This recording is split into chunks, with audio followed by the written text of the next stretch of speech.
السلام علیکم ویورس، آج ہم آپ کو حضرت سلیمان علیہ السلام کا واقعہ سنانے جا رہے ہیں۔ حضرت سلیمان علیہ السلام اللہ کے پیغمبر تھے۔ حضرت سلیمان علیہ السلام حضرت داؤد علیہ السلام کے لڑکے تھے، اور وہ بھی نبی تھے، اور حضرت سلیمان علیہ السلام بھی نبی تھے۔ تو آج ہم آپ کو حضرت سلیمان کے بارے میں پوری واقعہ سنانے جا رہے ہیں، تو ویڈیو پہ بنے رہیے، ویڈیو کو اسکپ نہ کریں۔ اللہ تعالیٰ نے حضرت سلیمان علیہ السلام کو ہوا، جنوں، پرند سب پر حکم دے رکھا تھا کہ وہ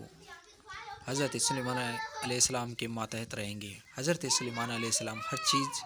کو اپنے قابو میں رکھنے کی ہدایت رکھتے تھے۔ اللہ تعالیٰ نے انہیں غیب سے مدد فرمائی تھی۔ حضرت سلیمان علیہ السلام نے اس زمانے میں جناتوں سے یہ کام لینا شروع کر دیا تھا کہ وہ دنیا میں تمام طرح کی جتنی بھی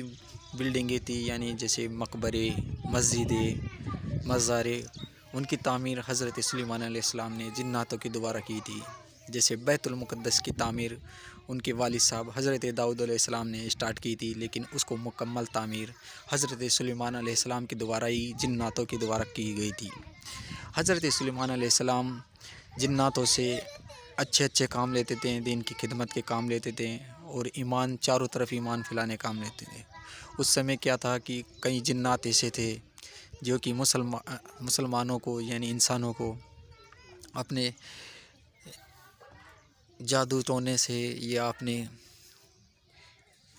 طاقتوں سے ان کو بہت پریشان رکھتے تھے، اور ان کو چین سے رہنے نہیں دیتے تھے۔ اس سمے جناتوں کا پوری دنیا میں بول بالا تھا، لیکن سلیمان علیہ السلام کے آتے ہی سبھی جنات خوف زدہ ہونے لگے، اور کئی جناتوں نے تو حضرت سلیمان علیہ السلام سے سامنا بھی کیا، لیکن حضرت سلیمان علیہ السلام کو اللہ تعالیٰ نے اتنی ہدایت دے رکھی تھی کہ وہ کسی بھی جنات پر آسانی سے قابو پا سکتے تھے۔ اس طرح وہ ہر جنات پر قابو پا جاتے تھے، اور حضرت سلیمان علیہ السلام اس کو پست کر کے مسلمان یا جو بھی اس سمے کے انسان تھے ان کو سبھی کو حضرت سلیمان علیہ السلام سکون و چین کی زندگی جینے کی پورا موقع دیتے تھے، یعنی وہ ان کو گندے جناتوں سے محفوظ رکھتے تھے۔ اس طرح حضرت سلیمان علیہ السلام نے اللہ تعالیٰ سے دعا کی تھی کہ اے اللہ، میرے جتنی بھی تمام بیویاں ہوں گی میں ان سے ہونے والے بچوں کو دین کی خدمت میں لگاؤں گا، لیکن وہ دعا کرتے وقت انشاءاللہ لفظ کہنا بھول جاتے ہیں۔ اس سے اللہ تعالیٰ ان سے ناراض ہو جاتا ہے، اور وہ کسی بھی بیوی کی اس کے بچہ نہیں ہوتا، اور ایک بیوی کے بچہ ہوتا ہے جو بھی اندھا ہوتا ہے۔ تو حضرت سلیمان علیہ السلام کو اللہ تعالیٰ نے ذہین بنایا تھا اور فیصلہ کرنے والا بنایا تھا، تو وہ سوچنے لگے کہ کیا غلطی ہوئی ہے، تو اللہ رب العزت کے بارگاہ میں توبہ کرتے ہیں، ان کو یاد آتے ہی، اور پھر وہ توبہ کر کے اللہ تعالیٰ کے شکر ادا کرتے ہیں۔ پھر ایک بار کا واقعہ ہے کہ حضرت داؤد علیہ السلام کے سامنے دو شخص آتے ہیں جو کہ ان کا فیصلہ لے کر آئے تھے۔ انہوں نے بولا کہ ایک شخص نے بولا کہ اس کی بکریاں میرے کھیت میں آ کر کافی نقصان کر دی گئی اور میری کھیتی کا نقصان ہو گیا، اور دوسرا شخص بولتا ہے ہاں میری بکریاں اس کے کھیت میں یہ نقصان کر دی، لیکن میری غلطی نہیں تھی، اس روز میں بھول گیا تھا کہ میرا جو گیٹ تھا اس کو میں نے بند کرنا بھول گیا، وہ رات میں جا کر اس کے کھیت کو نقصان پہنچا دیا۔ تو حضرت داؤد علیہ السلام نے ان کو یہ فیصلہ فرمایا کہ تیری بکریاں اس کے پاس چھوڑ دی جائے جب تک اس کا نقصان پورا نہ ہو جائے۔ یہ فیصلہ سن کر وہ جیسے ہی باہر جانے لگے تو حضرت سلیمان علیہ السلام کہیں سے آ رہے تھے اس سمے، تو وہ آتے ہی حضرت داؤد علیہ السلام سے پوچھتے ہیں کہ ان دونوں کو پکڑ کر لے جا کر کہ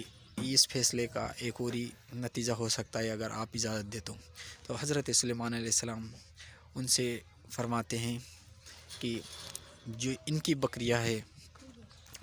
وہ اس کسان کو دے دی جائے، اور جو کسان کا نقصان ہوا ہے تو کسان کے نقصان کی بھرپائی جب تک نہ ہو یہ بکریاں کسان کے پاس رہے گی، اور یہی اس کی کھیتی کو سنبھالے گا۔ اس طرح یہ فیصلہ اللہ تعالیٰ نے حضرت سلیمان علیہ السلام کو بتایا تھا۔ پھر حضرت سلیمان علیہ السلام نے ان سب کو یہ بتایا۔ حضرت سلیمان علیہ السلام کے فیصلے سے سبھی راضی ہوئے، اس طرح اس کی بھی بھرپائی ہو گئی، اور حضرت کسان کی بھرپائی ہو گئی اور بکری والے کی بھی بھرپائی ہو گئی، ان کی بکریاں بھی نقصان میں نہ گئی۔ اسی طرح کا ایک واقعہ اور پیش آتا ہے جس میں دو عورتیں ہوتی ہیں جن کو اللہ تعالیٰ نے ایک ایک لڑکا دیا تھا، لیکن ایک بڑی عورت تھی، اس کا لڑکا انتقال ہو گیا۔ انتقال ہونے کے بعد اس نے جو چھوٹی عورت تھی اس کے لڑکے کو لے کر اپنا بنا لیا زبردستی، جس سے یہ فیصلہ حضرت داؤد علیہ السلام کے سامنے گیا۔ تو حضرت داؤد علیہ السلام نے اس کے بچے کو اس کے بڑی عورت کے سامنے دیکھ کر وہ یہ کہنے لگے کہ یہ ہے تو اس کا ہی بچہ ہے اور یہ بچہ اسی کو ملے گا۔ تو یہ فیصلہ سن کر وہ عورتیں جانے لگی، لیکن حضرت سلیمان علیہ السلام حضرت داؤد علیہ السلام سے فرماتے ہیں کہ بھائی اگر آپ کو اجازت ہے آپ کی تو میں اس کا فیصلہ عطا فرما سکتا ہوں۔ تو حضرت داؤد علیہ السلام حضرت سلیمان علیہ السلام کے علم سے واقف تھے، اس لیے انہوں نے اجازت دے دی۔ حضرت سلیمان علیہ السلام نے بچے کو لیا اور لٹا دیا اور ان کو بولا تلوار اٹھا کر کہ میں اس بچے کا دونوں کو آدھا آدھا حصہ کر دیتا ہوں ابھی۔ تو جو بڑی والی عورت تھی اس نے بولا ہاں ٹھیک ہے، لیکن چھوٹی والی عورت نے بولا کہ نہیں یہ بچہ اسے ہی دے دو، لیکن اس کو قتل مت نہیں کرنا۔ تو حضرت سلیمان علیہ السلام سمجھ گئے کہ یہ بچہ اس کا ہے، تو اس نے اس عورت کو دے دیا اس بچے کو۔